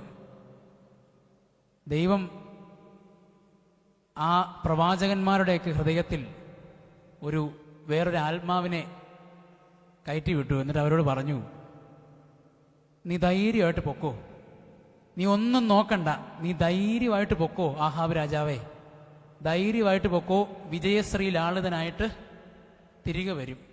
അല്ലേ? നമ്മുടെ ജീവിതത്തിലും നമ്മളൊന്ന് ചിന്തിച്ചു നോക്കി. നമ്മളോടൊരു ആത്മാർത്ഥതയില്ലാതെ ചിലപ്പോൾ ചിലരൊക്കെ പറയും, ധൈര്യമായിട്ട് പൊക്കോടാ, ധൈര്യമായിട്ട് പൊക്കോ, നീ അത് നിന്നെക്കൊണ്ട് പറ്റും, അത് നിന്നെക്കൊണ്ട് സാധിക്കും. അതിൻ്റെ ഒരു ദോഷഫലങ്ങളും അന്വേഷിക്കാതെയും ആലോചിക്കാതെയും ആയിരിക്കും ചിലപ്പോൾ പറയുന്നത്, നീ ധൈര്യമായിട്ട് പൊക്കോ, നീ ധൈര്യമായിട്ടങ്ങ് ചെയ്തോ, ചിലപ്പോൾ അതങ്ങ് നടക്കും. ഇനി നടന്നില്ലെങ്കിൽ ആലോചിച്ചാൽ പോരെ. പക്ഷേ ദൈവത്തിൻ്റെ ആത്മാവ് നിലകൊള്ളുന്ന ഒരു മനുഷ്യൻ എന്ന നിലയിൽ, ദൈവത്തിൻ്റെ മുമ്പാകെ മുട്ടുകുത്തി നിൽക്കുന്ന ഒരു മനുഷ്യൻ എന്ന നിലയിൽ ഞാനൊരു റിക്വസ്റ്റ് വെച്ചുകൊള്ളട്ടെ, എന്ത് ചെയ്താലും ദൈവസന്നിധിയിൽ ആലോചന കഴിച്ചതിന് ശേഷം മാത്രം ചെയ്യുവാൻ തക്കവണ്ണം നമ്മളെ കൊണ്ട് സാധിക്കണം. സെമിനാരിയിൽ പോകുന്നതിന് തൊട്ട് മുമ്പ് എൻ്റെ ഹൃദയത്തിൽ 2 ഓപ്ഷൻ വന്നു. ഒന്ന്, ജോലിക്ക് പോകണം, പ്ലേസ്മെൻ്റൊക്കെ കിട്ടി, ജോലിക്ക് പോകണം. 2, സെമിനാരിൽ പോകണം. 2 ഓപ്ഷനിലും ഒരുപാട് പ്രതികൂല സാഹചര്യങ്ങൾ. ഒരു ഓപ്ഷൻ നോക്കിയപ്പോൾ ജോലിക്ക് പോയാൽ സാലറിയൊക്കെ കിട്ടും, സന്തോഷമാണ്, വീടൊക്കെ പണിയാം, എല്ലാ കാര്യങ്ങളും മുമ്പോട്ട് ഭംഗിയായിട്ട് പൊക്കോളും. പക്ഷേ ഞാൻ സെമിനാരിൽ പോട്ടെ എന്ന് ചോദിച്ചപ്പോൾ, ഒരുപാട് പേരോട് ചോദിച്ചപ്പോൾ എങ്ങും വേക്കൻസി ഇല്ലാഞ്ഞ സാഹചര്യത്തിൽ എൻ്റെ ഭദ്രാസനത്തിൽ തന്നെ അവസാനം ദൈവം തമ്പുരാൻ എന്നെ കൊണ്ടുവച്ചു. എന്നിട്ടും എനിക്ക് സംശയമായിരുന്നു, ഞാൻ ശരിക്കും സെമിനാരിൽ പോകാൻ തന്നെ ഉള്ളവനാണോ എന്ന്. ദേവലോക മരമനയിൽ ഞാൻ ഇപ്പോഴും എല്ലായിടത്തും പറയുന്നതാണ്, ദേവലോക മരമനയിൽ മുട്ടുകുത്തി നിന്ന് കബറങ്കി അവിടെ ഒരു പരിമല തിരുമേനിയുടെ ഫോട്ടോയുണ്ട്, അതിൻ്റെ മുമ്പിൽ നിന്ന് പ്രാർത്ഥിക്കും, ദൈവമേ, ഞാൻ ഇതിനെ കൊള്ളാവുന്നവനാണെങ്കിൽ മാത്രം എന്നെ കടത്തിവിടാവൂ എന്ന് പ്രത്യേകമായിട്ടും പ്രാർത്ഥിക്കും. ജീവിതത്തിൽ ദൈവം തമ്പുരാൻ ഇടപെടുന്ന പല സാഹചര്യങ്ങളും നമ്മുടെ ജീവിതത്തിൽ ഉണ്ടാവാറുണ്ട്. ആ സാഹചര്യത്തിൻ്റെ മുമ്പാകെ ദൈവത്തിൻ്റെ ആലോചന എന്താണെന്ന് തിരിച്ചറിയുവാൻ തക്കവണ്ണം നമ്മളെ കൊണ്ട് സാധിക്കണം. അങ്ങനെ സാധിക്കണമെങ്കിൽ എന്ത് ചെയ്യണം? പ്രാർത്ഥനയുടെ മനോഭാവം ജീവിതത്തിൽ വളർത്തിയെടുക്കുമ്പോൾ നാം എവിടെ പോകണം, എന്ത് ചെയ്യണമെന്ന് ദൈവം തമ്പുരാൻ നമ്മുടെ ജീവിതത്തിൽ ആലോചന പറഞ്ഞു തരും. ആഹാബ് രാജാവിൻ്റെ ജീവിതത്തിൽ ഇപ്രകാരം ഒരു ചിന്തയുണ്ടായി. ഈ പറയുന്നവരെല്ലാവരും പറയുന്നത് ശരിയാണല്ലോ, നീ ധൈര്യമായിട്ട് പൊക്കോ. അപ്പോൾ അവിടെ നിന്ന് യഹോശാഫാത്ത് പറഞ്ഞു, ഒരു പ്രവാചകനുണ്ട്, നമുക്ക് ആ പ്രവാചകനോട് ഒന്നുകൂടി ഒന്ന് ആലോചന കഴിച്ചതിന് ശേഷം മാത്രം പോയാൽ മതി. ഒരു പ്രവാചകനുണ്ട്, ആരാ? ഇമ്ളയുടെ മകനായ മീഖ. ഇമ്ളയുടെ മകനായ മീഖയുണ്ട്, നമുക്ക് ആ മീഖായോട് കൂടി ഒന്ന് ചോദിച്ചു നോക്കാം. മീഖ ചങ്കൂറ്റത്തോടെ രാജാവിൻ്റെ മുമ്പിൽ വന്ന് നിന്നു. രാജാവിനോട് പറഞ്ഞു, എത്രയും ബഹുമാന്യനായ ആഹാബ് രാജാവേ, യഹോവയുടെ അരുളപ്പാട് എന്നോട് പറയുന്നത് എന്തെന്ന് വെച്ചാൽ, ദയവ് ചെയ്ത് യുദ്ധത്തിന് പോകരുത്, പോയാൽ തിരിച്ച് വരത്തില്ല. 100 പേരിൽ ഒരാൾ പറഞ്ഞു യുദ്ധത്തിന് പോയാൽ തിരിച്ചു വരത്തില്ല. അപ്പോൾ ആഹാബ് രാജാവ് തിരിച്ചു പറഞ്ഞു, എനിക്കപ്പോഴേ അറിയാം ഇവനെ വിളിച്ചു വരുത്തിയാൽ ഇവൻ ഈ വികടത്തരമല്ലാതെ മോശത്തരമല്ലാതെ എന്നെക്കുറിച്ച് കുറ്റമല്ലാതെ യാതൊന്നും പറയത്തില്ല എന്നെനിക്ക് അപ്പോഴേ അറിയാം, ഇവനെക്കുറിച്ച് തുറങ്കിലിടൂ എന്ന് പറയുന്നുണ്ട്. അപ്പോഴും ഇമ്ളയുടെ മകനായ മീഖ പറയുന്നുണ്ട് വളരെ വ്യക്തമായിട്ട്, ഉള്ള കാര്യം ഉള്ള പോലെ ഞാൻ പറഞ്ഞു. നമ്മുടെ ജീവിതത്തിൽ പകർത്തിയെടുക്കേണ്ടുന്ന വലിയൊരു പാഠമാണ് ഉള്ള കാര്യം ഉള്ള പോലെ മുഖത്ത് നോക്കി അങ്ങ് പറയുവാൻ തക്കവണ്ണം നമ്മളെ കൊണ്ട് സാധിക്കണം. നമ്മുടെ എതിരെ നിൽക്കുന്നവൻ നാശത്തിലേക്കാണ് പോകുന്നതെങ്കിൽ അത് നാശത്തിലേക്കാണെന്ന് വ്യക്തമായിട്ട് പറഞ്ഞേക്കണം. അല്ലാതെ അവനെ നാശത്തിലേക്ക് കുഴിയിലേക്ക് കൊണ്ട് ചവിട്ടിയിട്ടിട്ട് ഈ പൊക്കോട എന്ന് പറഞ്ഞാൽ അത് ചിലപ്പം അവൻ്റെ ജീവിതത്തെ തന്നെ വലിയ ഭാരമായിട്ട് മുമ്പോട്ട് വന്നെന്നിരിക്കും. അതുകൊണ്ട് ഉള്ളതുപോലെ പറയുവാൻ തക്കവണ്ണം നമ്മളെ കൊണ്ട് സാധിക്കണം. യഹോവയുടെ അരുളപ്പാട് ഇമ്ളയുടെ മകനായ മീഖയുടെ മേൽ ആവസിച്ചപ്പോൾ അവൻ പറഞ്ഞു, പോവണ്ട, അബദ്ധം പറ്റുമെന്ന് പറഞ്ഞപ്പോൾ യഹോവയുടെ അരുളപ്പാടിനൊക്കെ പുല്ലുവില കൽപ്പിച്ചുകൊണ്ട് ആഹാബ് രാജാവ് മുമ്പോട്ട് കടന്നു എന്ന് യുദ്ധത്തിൽ പങ്കെടുക്കുകയും യുദ്ധത്തിൽ വലിയ പ്രയാസങ്ങൾ നേരിടുകയും തോൽക്കുന്നു എന്ന് കണ്ടപ്പോൾ പിന്നോട്ട് മാറാൻ ശ്രമിക്കുകയും എന്നാൽ നെഞ്ചിൽ അമ്പ് കൊണ്ട് വീരമൃത്യു പ്രാപിക്കുകയും ഒക്കെ ചെയ്തതായിട്ട് വേദപുസ്തകം നമ്മളെ പഠിപ്പിക്കുന്നുണ്ട്. അപ്പോൾ നാബോത്തിനെ കൊന്നപ്പോൾ യഹോവ പറഞ്ഞിരുന്നു, നിന്റെ രക്തം നായ്ക്കൾ നക്കിക്കുടിക്കുമെന്ന് ആഹാബിനോട് പറഞ്ഞായിരുന്നു. രഥത്തിൽ നിന്നപ്പോൾ തൻ്റെ ഹൃദയത്തിൽ നിന്ന് ചീന്തിയതായ രക്തക്കറകൾ രഥത്തിൽ വീണപ്പോൾ ആ സ്ത്രീകൾ കുളിക്കുന്ന കുളിക്കടവിൽ ആ രഥം കഴുകിയപ്പോൾ ആ രഥത്തിൽ നിന്ന് വന്ന രക്തക്കറകൾ നായ്ക്കൾ നക്കിക്കുടിക്കുന്നതായിട്ട് വേദപുസ്തകം വളരെ ശക്തമായിട്ട് പറഞ്ഞു വെക്കുന്നുണ്ട്. ദൈവസന്നിധിയിൽ നാം ആയിരിക്കുന്ന സമയത്ത് ദൈവത്തിൻ്റെ ആലോചന എപ്രകാരമാണെന്ന് ദൈവത്തോട് ചോദിക്കുവാൻ തക്കവണ്ണം നമ്മളെ കൊണ്ട് സാധിക്കണം. ആഹാബ് രാജാവിൻ്റെ ജീവിതത്തിൽ ആഹാബ് രാജാവിന് ഒരുപാട് പ്രയാസങ്ങൾ ഉണ്ടായപ്പോഴും ആഹാബ് രാജാവിന് സംശയം തോന്നിയപ്പോഴും ദൈവത്തിൻ്റെ അരുളപ്പാട് കൃത്യസമയത്തെത്തിയോ? കൃത്യസമയത്തെത്തി. എന്നാൽ തൻ്റെ മാനസാന്തരമൊക്കെ വെറും ഒരു കളവ് മാത്രമായിരുന്നു. മനുഷ്യനെ ബോധിപ്പിക്കാനായിട്ടും ദൈവത്തെ ബോധിപ്പിക്കാനായിട്ടും വെറുതെ കാണിച്ചുകൂട്ടിയ ഒരു ആഡംബരം മാത്രമായിരുന്നു ആഹാബ് രാജാവിൻ്റെ മാനസാന്തരം എന്ന് പറയുന്നത്. എന്നാൽ ജീവിതത്തിൽ ദൈവം തമ്പുരാൻ പറയുന്നതിനെ ചെവിക്കൊള്ളാതെ മുമ്പോട്ട് പോകുന്ന സാഹചര്യം മരണത്തിൻ്റെ നാഴികയിലേക്ക് കൊണ്ടുവന്നെത്തുവാൻ തക്കവണ്ണം ആഹാബിനെ ഇടയായി. ദേശത്തെ ഒരുപാട് ആഹാബ് രാജാവിൻ്റെ ജീവിതം പരിശോധിക്കുമ്പോൾ മാനസാന്തരത്തിൻ്റെ അനുഭവം അദ്ദേഹത്തിൽ ഉണ്ടായിരുന്നെങ്കിൽ എന്തൊക്കെ സംഭവിച്ചേനെ? ദേശത്തെ ബാലിൻ്റെ ആരാധന തുടച്ചു നീക്കിയേനെ, യഹോവയെ ആരാധിക്കുവാൻ പ്രോത്സാഹിപ്പിച്ചേനെ, ദൈവനാമത്തെക്കുറിച്ച് അനേകരുടെ ഇടയിൽ പ്രസ്താവിച്ചേനെ. സ്വന്തം കുടുംബത്തെ പോലും തിരുത്തുവാൻ തക്കവണ്ണം ആഹാബ് രാജാവിന് സാധിച്ചില്ല. അപ്പോൾ ഞാൻ മാനസാന്തരപ്പെട്ടെങ്കിലേ ഉള്ളൂ ആര് രക്ഷപ്പെടത്തുള്ളൂ? എൻ്റെ കുടുംബം രക്ഷപ്പെടത്തുള്ളൂ, എൻ്റെ മക്കൾ രക്ഷപ്പെടത്തുള്ളൂ. ഞാൻ പ്രാർത്ഥിക്കുവാൻ പായിട്ടെങ്കിലേ ഉള്ളൂ എൻ്റെ മക്കളും ദൈവസന്നിധിയിൽ പ്രാർത്ഥിക്കുവാൻ മുട്ടുമടക്കത്തുള്ളൂ. ഞാൻ കണ്ണുനീരൊഴുക്കിയെങ്കിലേ ഉള്ളൂ എൻ്റെ മകനും മകളും കണ്ണുനീരൊഴുക്കത്തുള്ളൂ.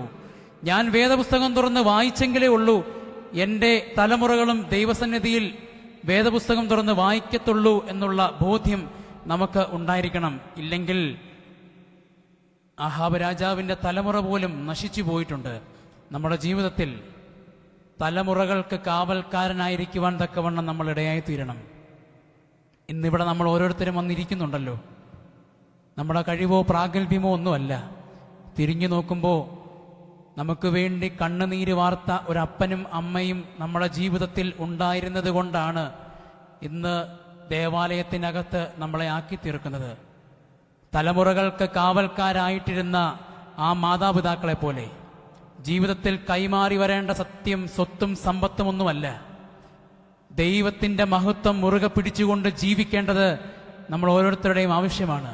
ആ മഹത്വം തലമുറകൾക്ക് കൈമാറിയില്ലെങ്കിൽ ആഹാബ് രാജാവിൻ്റെ തലമുറ പോലെ ചീന്തി ചിതറിപ്പോകുന്ന അവസ്ഥയിലേക്ക് പോകുവാൻ തക്കവണ്ണം ഇടയായിത്തീരും. യഥാർത്ഥ മാനസാന്തരം എന്താണെന്ന് നമുക്കൊന്ന് പരിശോധിക്കാം. രണ്ടാമതായിട്ട് ഒരു രാജാവിൻ്റെ കാര്യം കൂടെ പറഞ്ഞിട്ട് ഞാൻ എൻ്റെ വാക്കുകളെ അവസാനിപ്പിക്കുകയാണ്. മനശ്ശെ എന്ന് പറയുന്ന രാജാവ് 200 വർഷങ്ങൾക്ക് ശേഷം മനശ്ശെ യഹൂദയിൽ രാജാവായി വാഴുന്ന സമയം, ഒരുപക്ഷെ വേദപുസ്തകത്തിൻ്റെ താളുകൾ പരിശോധിക്കുമ്പോൾ ആഹാബ് രാജാവിനേക്കാളും തെറ്റിൻ്റെ മാർഗത്തിലേക്ക് പോയിരുന്ന വ്യക്തിയാണ് മനശ്ശെ എന്ന് പറയുന്നത്. ആഹാബ് രാജാവിൻ്റെ ജീവിതത്തെക്കാളും തെറ്റിനെ സ്വന്തം ജീവിതത്തിലേക്ക് ദൈവമാർഗത്തിലൂടെ അല്ലാതെ ദുർമാർഗം തൻ്റെ ജീവിതത്തിലേക്ക് ക്ഷണിച്ചു വരുത്തിയവനായ ഒരു രാജാവാണ് മനശ്ശെ എന്ന് പറയുന്ന രാജാവ്. 2 ദിനവൃത്താന്ത പുസ്തകം 33-ാം അധ്യായം അതിൻ്റെ 1 മുതൽ 9 വരെയുള്ള വാക്യങ്ങൾ ഒക്കെ പരിശോധിക്കുമ്പോൾ നമുക്ക് വളരെ വ്യക്തമായിട്ട് ആ ഭാഗങ്ങളൊക്കെ കാണുവാൻ കഴിയും. വീട്ടിൽ പോയി സാവധാനം വായിച്ചാൽ മതി. 2 ദിനവൃത്താന്ത പുസ്തകം 33-ാം അധ്യായം 1 മുതൽ 9 വരെയുള്ള വാക്യങ്ങൾ. മനശ്ശെ ആഹാബിനേക്കാൾ മോശം വ്യക്തിയായിരുന്നു. മനശ്ശെയുടെ പിതാവായിരുന്നു ഹിസ്കിയാവ്. ഈ പറയുന്നത് പോലെ വിഗ്രഹാരാധന, അതുപോലെ തന്നെ ഏറ്റവും ക്രൂരമായിട്ട് എനിക്ക് തോന്നിയത് ഇതിൻ്റെ മുമ്പിൽ നിന്ന് വണങ്ങുകയും അതിൻ്റെ ആജ്ഞ കേൾക്കുകയും ചെയ്തിരുന്ന സാഹചര്യത്തിൽ ആഹാബ് രാജാവ് തൻ്റെ സ്വന്തം മക്കളെ പോലും ബലി കഴിക്കുവാൻ തക്കവണ്ണം തയ്യാറായി. സ്വന്തം മക്കളെ പോലും ദൈവസന്നിധിയിൽ ബലി കഴിക്കുന്നത് പോലെയുള്ള ദുഷ്കർമ്മങ്ങളിലേക്ക് മനശ്ശെ രാജാവ് കടന്നുപോയി. അഗ്നിയിൽ ബലി കഴിക്കുന്നതായിട്ട് വേദപുസ്തകത്തിൽ പറയുന്നുണ്ട്.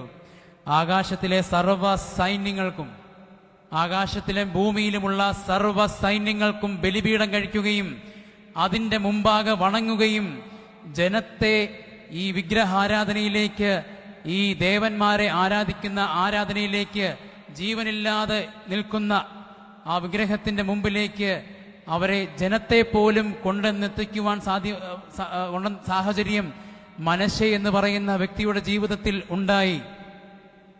മന്ത്രവാദവും ആഭിചാരവും യഥാക്രമം മനശ്ശെയുടെ ജീവിതത്തിൽ വർദ്ധിച്ചു വന്നു. എന്നാൽ എന്ത് സംഭവിച്ചു? 33-ാം അധ്യായം 10-ാം വാക്യത്തിൽ പറയുന്നുണ്ട്, യഹോവ സംസാരിച്ചതെല്ലാം അവൻ തള്ളിക്കളഞ്ഞു.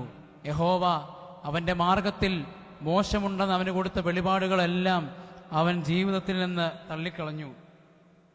അങ്ങനെയാണ് ഒരു ദിവസം അശൂർ രാജാവിൻ്റെ സൈന്യാധിപന്മാർ മനശ്ശെ എന്ന് പറയുന്ന രാജാവിൻ്റെ എതിരെ വരുന്നത്. ആരാ?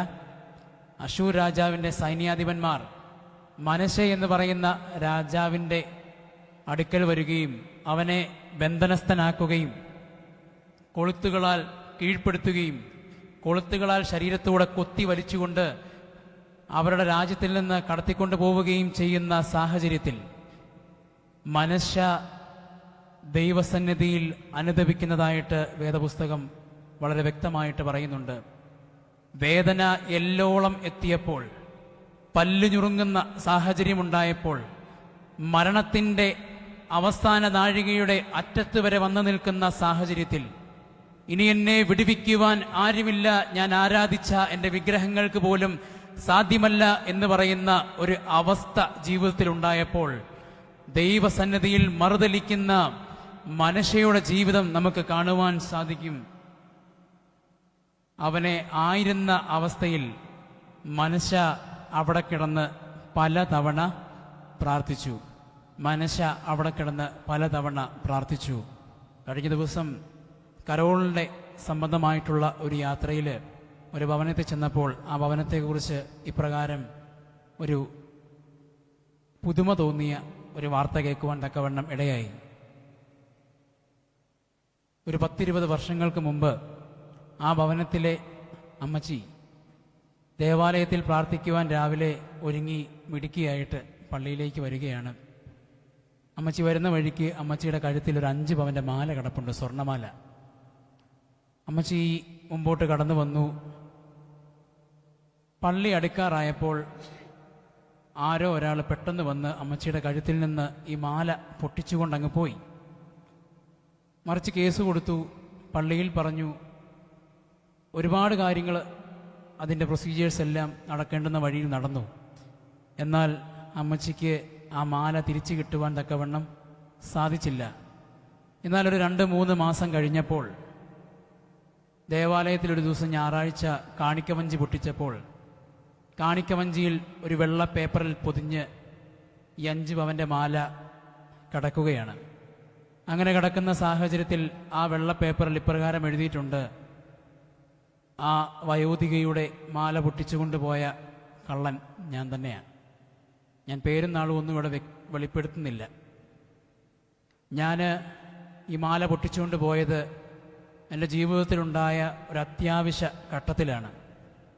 ഈ സാഹചര്യത്തിൽ എനിക്ക് നിലനിൽക്കക്കള്ളിയില്ലാത്ത ഒരു സാഹചര്യത്തിലാണ് ഈ മാല ഞാൻ പൊട്ടിച്ചുകൊണ്ട് പോയത്. എന്നാൽ എൻ്റെ ആവശ്യം കഴിഞ്ഞു. അതുകൊണ്ട് ഞാൻ ഈ മാല തിരിച്ച് ഈ വണ്ണാരത്തിൽ ഈ പള്ളിയിൽ നിക്ഷേപിക്കുകയാണ്. ഇത് ലഭിക്കുന്ന പ്രകാരം ബഹുമാനപ്പെട്ട അച്ഛ ഇത് ആ വയോധികയുടെ കൈ തിരിച്ചു കൊടുക്കണം എന്ന് പറയുന്ന ഒരു സാഹചര്യം ഉണ്ടാവുകയാണ്. അമ്മച്ചി പറഞ്ഞു, ആ മാല എനിക്ക് വേണ്ട, അത് പോയി എന്ന് തന്നെ ഞാൻ വിചാരിച്ചു, അത് പള്ളിക്ക് ഇരിക്കട്ടെ എന്ന് പറഞ്ഞ് പള്ളിക്ക് കൊടുക്കുന്ന ഒരു സാഹചര്യമുണ്ടായി.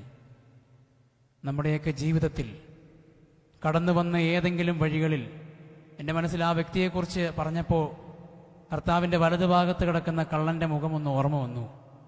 താൻ ചെയ്തത് തെറ്റാണെന്ന് സമ്മതിച്ചുകൊണ്ട് താൻ ചെയ്തു പോയ ക്രിയയിൽ പ്രായശ്ചിത്തം തോന്നി തിരികെ ഏൽപ്പിക്കുന്ന ഒരു സാഹചര്യം. ഞാൻ ഹൃദയത്തിൽ വിചാരിച്ചു, ഒരുപക്ഷെ ആ വ്യക്തിയായിരിക്കും ദൈവസന്നിധിയിൽ ഏറ്റവും വലിയ മനസ്സുള്ളവൻ. ആ വ്യക്തിയായിരിക്കും ദൈവത്തിന് ഏറ്റവും പ്രിയപ്പെട്ടവൻ. അവൻ കടന്നുപോയ സാഹചര്യത്തിൽ ഒരുപക്ഷെ തിരികെ കൊണ്ട് ഇടാതിരിക്കാമായിരുന്നു. പക്ഷേ അത് തിരികെ കൊണ്ട് നിക്ഷേപിക്കുവാനുള്ള മനസ്സ് കാണിച്ചെങ്കിൽ ആ വ്യക്തിയുടെ ഹൃദയത്തിൽ ദൈവിക സാന്നിധ്യമുണ്ടെന്ന് പറയുവാൻ തക്കവണ്ണം നമുക്ക് സാധിക്കും. ഇതാണ് യഥാർത്ഥമായ മാനസാന്തരം. ആകുന്ന അവസ്ഥയിൽ, ഹൃദയത്തെ കീറിമുറിക്കുന്ന സാഹചര്യത്തിൽ, മനസ്സിനെ വേദനിപ്പിക്കുന്ന ബുദ്ധിമുട്ടുകളുടെ നടുവിൽ ദൈവത്തിൽ നിന്ന് വിട്ടുമാറുന്നുണ്ടോ എന്ന് എനിക്ക് തോന്നുന്നുണ്ടെങ്കിൽ തിരികെ വരുവാൻ തക്കവണ്ണം മടിക്കരുത്. തിരികെ വരുവാൻ തക്കവണ്ണം മടിക്കരുത്. നമ്മുടെ ജീവിതത്തിൽ ഒരുപക്ഷെ ആർക്കെങ്കിലുമൊക്കെ വേദനകൾ സമ്മാനിക്കുവാൻ തക്കവണ്ണം നമുക്ക് സാധിച്ചേക്കാം. ഒരുപക്ഷെ ആരുടെയെങ്കിലും ജീവിതത്തെ കീറിമുറിച്ച് അവരെ കുറ്റപ്പെടുത്തുവാനോ അവരെ ഒറ്റപ്പെടുത്തുവാനും ഒക്കെ നമ്മുടെ ജീവിതത്തിൽ നമുക്ക് തോന്നലുകൾ ഉണ്ടായേക്കാം, അല്ല ചിലപ്പോൾ സംഭവിച്ചു പോയേക്കാം. എന്നാൽ ദൈവസന്നിധിയിലേക്ക് മടങ്ങി വരുവാൻ തക്കവണ്ണം മനസ്സ് കഠിനമായിട്ട് വെക്കരുത്. ജീവിതത്തിൽ മാനസാന്തരത്തിൻ്റെ അവസ്ഥയിലേക്ക് മടങ്ങി വരുവാൻ തക്കവണ്ണം നമുക്ക് സാധിക്കണം. പ്രാർത്ഥന കേട്ടപ്പോൾ യഹോവയ്ക്ക് മനസ്സിലായി തനിക്ക് മാനസാന്തരം വന്നുവെന്ന്. മനസ്സെ വേദനയുടെ നടുവിലും ആഴമായി ദുഃഖത്തിൻ്റെ നടുവിലും ശക്തമായിട്ട് പ്രാർത്ഥിച്ചു. പലതവണ പ്രാർത്ഥിച്ചു, ദൈവമേ, ഞാൻ കടന്നുപോയതൊക്കെ ചെയ്തതൊക്കെ തെറ്റാണ്. ഞാൻ ചെയ്തു കൂട്ടിയതൊക്കെ ദൈവസന്നിധിയിൽ വലിയ പാപങ്ങളാണ്. ഞാൻ തിരികെ വരുവാൻ ഒരു നിമിഷം ആഗ്രഹിക്കുന്നു. ദൈവമേ, എന്നെ തിരികെ വിളിച്ചു കൊള്ളണമേ. എൻ്റെ ജീവിതത്തിൽ പ്രവർത്തിക്കണമേ. ഞാൻ കടന്നുപോകുന്ന സാഹചര്യത്തിൽ ഞാൻ ദൈവസന്നിധിയിലേക്ക് എന്നെ തിരികെ വരുത്തണമേ എന്ന് മനസ്സുകൊണ്ട് പറയുമ്പോൾ ആ വ്യക്തിയെ തിരികെ വിളിക്കുവാൻ തക്കവണ്ണം ദൈവം തമ്പുരാൻ ഇടവരുത്തുകയാണ്. ശേഷം മാനസാന്തരത്തിൻ്റെ അനുഭവം തൻ്റെ ജീവിതത്തിൽ ഉണ്ടായതിനു ശേഷം എന്തൊക്കെ വന്നുവെന്ന് വേദപുസ്തകത്തിൽ ഓരോ ഭാഗത്തും പറയുന്നുണ്ട്. ആഴമായ ഹൃദയത്തിൽ കൊണ്ടുള്ള പ്രാർത്ഥന ഫലിച്ചു. മനസ്സെ കഴിവിൻ്റെ പരമാവധി ദൈവസന്നിധിയിൽ നിൽക്കുവാൻ തക്കവണ്ണം ശ്രമിച്ചു. തൻ്റെ സ്വഭാവത്തിൽ മാറ്റം വരുത്തി. ഒരുവൻ ക്രിസ്തുവിലായാൽ അവൻ പുതിയ സൃഷ്ടിയാകുന്നു. ഒരുവൻ ക്രിസ്തുവിലായാൽ അവൻ പുതിയ സൃഷ്ടിയാകുന്നു. ദൈവം ഹൃദയത്തിൽ വരുവാൻ തക്കവണ്ണം ഇടയാകുമ്പോൾ പിന്നെ അവിടെ ദുഷ്ടന്റെ പ്രവൃത്തികൾക്ക് തങ്ങുവാൻ തക്കവണ്ണം, സാത്താന്റെ പ്രവൃത്തികൾക്ക് തങ്ങുവാൻ തക്കവണ്ണം സാധ്യമല്ല. ദൈവം ഹൃദയത്തിൽ വരുമ്പോൾ, യഥാർത്ഥമായ മാനസാന്തരം ജീവിതത്തിൽ ഉണ്ടാകുമ്പോൾ മനുഷ്യയെപ്പോലെ മുമ്പോട്ട് വരുവാൻ തക്കവണ്ണം നമുക്ക് സാധിക്കണം. ഇവിടെ ദൈവം അവനെ ശ്രദ്ധിക്കുകയുണ്ടായി. അവൻ ചെയ്ത എല്ലാ തെറ്റുകൾക്കും ദൈവം തമ്പുരാൻ പ്രായശ്ചിത്തം കൊടുത്തു. 2 ദിനവൃത്താന്ത പുസ്തകം 33 അധ്യായം 15 മുതൽ 16 വരെയുള്ള വാക്യങ്ങളിലെല്ലാം പറയുന്നുണ്ട്, എല്ലാത്തിനെയും എതിർത്തിരുന്നവൻ യഹോവയെ ആരാധിക്കുവാൻ പ്രോത്സാഹിപ്പിച്ചു. യഹോവയെ ആരാധിക്കുവാൻ, അവിടെ ഒരുവൻ മാനസാന്തരം എന്ന് പറയുകയും സമൂഹത്തിൽ മാനസാന്തരത്തെ കൊണ്ടുവരാതിരിക്കുകയും ചെയ്ത സാഹചര്യത്തിൽ മനുഷ്യയുടെ ജീവിതത്തിൽ മാനസാന്തരത്തിന്റെ അനുഭവത്തിലേക്ക് വന്നപ്പോൾ താനായിരുന്ന സമൂഹത്തിൽ ദൈവത്തിന്റെ വചനത്തെക്കുറിച്ചും ദൈവത്തെക്കുറിച്ചും ദൈവരാജ്യത്തിന്റെ കെട്ടുപണിക്ക് വേണ്ടിയും ദൈവത്തിന് വേണ്ടിയും യഹോവയുടെ നാമത്തിന് വേണ്ടിയും മനുഷ്യ യഥാക്രമം ശക്തമായിട്ട് പ്രവർത്തിച്ചു തുടങ്ങി. താൻ മുഖാന്തരം വിട്ടുനിന്ന വിഗ്രഹാരാധനയുടെ അവസ്ഥയിലേക്ക് മാറിപ്പോയ ജനങ്ങളെ ദൈവസന്നിധിയിലേക്ക് തിരികെ കൊണ്ടുവരുവാൻ തക്കവണ്ണം മനുഷ്യയ്ക്ക് സാധിച്ചു. തന്റെ കുടുംബത്തെ സ്വാധീനിക്കുവാൻ തക്കവണ്ണം മനുഷ്യയ്ക്ക് കഴിഞ്ഞു. എപ്രകാരമാണ്? മനശ്ശെയുടെ മകനായിരുന്നു ആമോൻ. ആമോൻ ഒരു പാപിയായ വ്യക്തിയായിരുന്നു. ആമോന്റെ മകനായിരുന്നു യോശിയാവ്. 2 രാജാക്കന്മാരുടെ പുസ്തകം 22 അധ്യായം 1 മുതൽ 1-2 വാക്യങ്ങളൊക്കെ പരിശോധിക്കുമ്പോൾ യോശിയാവിന്റെ ജീവിതം വളരെ വ്യക്തമായിട്ട് പറയുന്നുണ്ട്. അവൻ തന്റെ പിതാക്കന്മാരെപ്രകാരമായിരുന്നു അപ്രകാരം ജീവിക്കുവാൻ തക്കവണ്ണം, അപ്രകാരം രാജ്യത്തെ കൊണ്ടു നടക്കുവാൻ തക്കവണ്ണം, ദേശത്തെ ഭരിക്കുവാൻ തക്കവണ്ണം യോശിയാവിന് സാധിച്ചു. അപ്പോൾ നാം മാനസാന്തരത്തിന്റെ അവസ്ഥയിലേക്ക് കടന്നു വന്നാൽ, ദൈവത്തിങ്കിലേക്ക് കടന്നു വന്നാൽ, ദൈവത്തിന്റെ അനുഭവം നമ്മുടെ ഹൃദയത്തിലേക്ക് സ്വീകരിച്ചു കഴിഞ്ഞാൽ എന്ത് സംഭവിക്കും? തലമുറകളെ അനുഗ്രഹിക്കുന്നവനായ ഒരു ദൈവമുണ്ടെന്ന് നാം ഏവരും മനസ്സിലാക്കുവാൻ തക്കവണ്ണം സാധിക്കണം. തലമുറകളെ അനുഗ്രഹിക്കുവാൻ തക്കവണ്ണം ഇന്ന് നാം ഈ ബെഞ്ചിൽ നിന്ന് എഴുന്നേറ്റ് പോകുമ്പോൾ, നമ്മുടെ കാലഘട്ടം കഴിയുമ്പോൾ, നാളെ ഇതേ ബെഞ്ചിൽ നമ്മുടെ മക്കൾ വന്നിരിക്കുമോ എന്ന് ചിന്തിക്കേണ്ടത് വളരെ ആവശ്യകരമായിട്ടുള്ള ഒരു കാലഘട്ടമാണ്. എൻ്റെ ജീവിതത്തിൽ എൻ്റെ ദൈവത്തെ, ഞാൻ രുചിച്ചറിഞ്ഞ ദൈവത്തെ എൻ്റെ കുടുംബത്തിൽ കൊടുക്കുവാൻ തക്കവണ്ണം എനിക്ക് സാധിച്ചിട്ടുണ്ടോ എന്ന് നമുക്ക് പറയുവാൻ തക്കവണ്ണം സാധിക്കണം. ദൈവത്തെ മഹത്വപ്പെടുത്തുന്ന തലമുറകൾക്ക് ആയിരിക്കുന്നവളാകുവാൻ നമ്മളെ കൊണ്ട് സാധിക്കണം. എത്രയൊക്കെ അകന്നു മാറിയാലും പ്രതീക്ഷയ്ക്ക് വകയുണ്ടെന്ന് ഇവിടെ മനുഷ്യയുടെ ജീവിതം നമ്മളെ വ്യക്തമായിട്ട് കാണിക്കുകയാണ്. സങ്കീർത്തന പുസ്തകം 86 അധ്യായം 5 വാക്യത്തിൽ ഇപ്രകാരം പറയുന്നു, യഹോവേ നീ നല്ലവനും ക്ഷമിക്കുന്നവനും നിന്നോട് അപേക്ഷിക്കുന്നവരോടൊക്കെയും മഹാദയാലുവുമാകുന്നു എന്ന്. യഹോവേ നീ നല്ലവനും ക്ഷമിക്കുന്നവനും, എത്രയധികം തെറ്റുകൾ ചെയ്താലും, നിന്റെ പാപം എത്ര കടുംചുമപ്പായിരുന്നാലും അതിനെ ഹിമം പോലെ വെളുപ്പിക്കുമെന്ന് വേദപുസ്തകം നമ്മളോട് പറയുന്നുണ്ടെങ്കിൽ, ദൈവത്തിന്റെ സന്നിധിയിൽ എൻ്റെ പാപങ്ങളെ പ്രതി, ഞാൻ കടന്നുപോയ ജീവിതത്തെ പ്രതി, ഞാൻ വേദനിപ്പിച്ചിട്ടുള്ളവരെ പ്രതി എൻ്റെ ജീവിതത്തിൽ മാനസാന്തരത്തിന്റെ അനുഭവത്തെ കടത്തിക്കൊണ്ടുവരികയും ക്ഷമിക്കുന്നവനായ എൻ്റെ ദൈവത്തിന്റെ മുമ്പാകെ കണ്ണുനീരൊഴുക്കുവാൻ തക്കവണ്ണം നമ്മളെ കൊണ്ട് സാധിക്കുമ്പോൾ ഒരു സ്വയം കഴുകലിന്റെ അവസ്ഥയിലേക്ക് നാം ഏവരും മാറ്റപ്പെടും. യേശുതമ്പുരാൻ യോഹന്നാൻ സ്നാപകന്റെ മുമ്പാകെ വന്ന് തലകുനിച്ച് നിൽക്കുമ്പോൾ ദൈവനീതിയുടെ പ്രവൃത്തിയാണ് യേശു സ്നാനമേൽക്കുന്ന സാഹചര്യത്തിൽ കൂടി വ്യക്തമായിട്ട് വരുന്നത്. പാപം ചെയ്തവരോടുകൂടി എണ്ണപ്പെടുവാൻ തക്കവണ്ണം യേശുതമ്പുരാൻ മുമ്പോട്ട് കടന്നു വരുന്നു. ഇത്രയധികം സ്നേഹിക്കുന്ന, ഇത്രയധികം വാരിപ്പുണരുന്ന ഒരു സ്നേഹമില്ല എന്ന് ഈ ലോകത്തിന് പറഞ്ഞു കൊടുക്കുവാൻ തക്കവണ്ണം നമ്മളെ കൊണ്ട് സാധിക്കണം.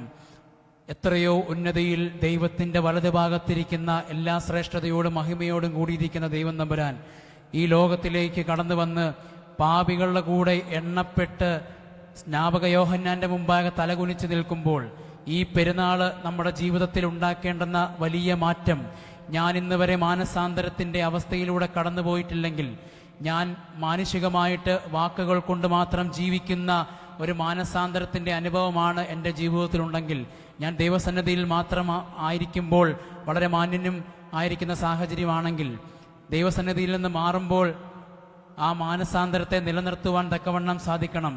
ഞാൻ തെറ്റ് ചെയ്തിട്ടുള്ളവനാണ്, ഞാൻ കുറ്റം ചെയ്തിട്ടുള്ളവനാണ്, ഞാൻ പാപത്തിന്റെ വഴിയിലൂടെ കടന്നു പോയിട്ടുള്ളവനാണ്. എന്നാൽ മനശ്ശ തിരിച്ചു വന്നിട്ടുണ്ടെങ്കിൽ, മനശ്ശയെ സ്വീകരിച്ചവനായ ദൈവം തമ്പുരാൻ എന്നെയും സ്വീകരിക്കുവാൻ തക്കവണ്ണം പ്രാപ്തനാണെന്ന് പറയുവാൻ തക്കവണ്ണം നമ്മളെ കൊണ്ട് സാധിക്കണം. അതിനുവേണ്ടി ദൈവം തമ്പുരാൻ നമ്മളെ ഇടയാകട്ടെ.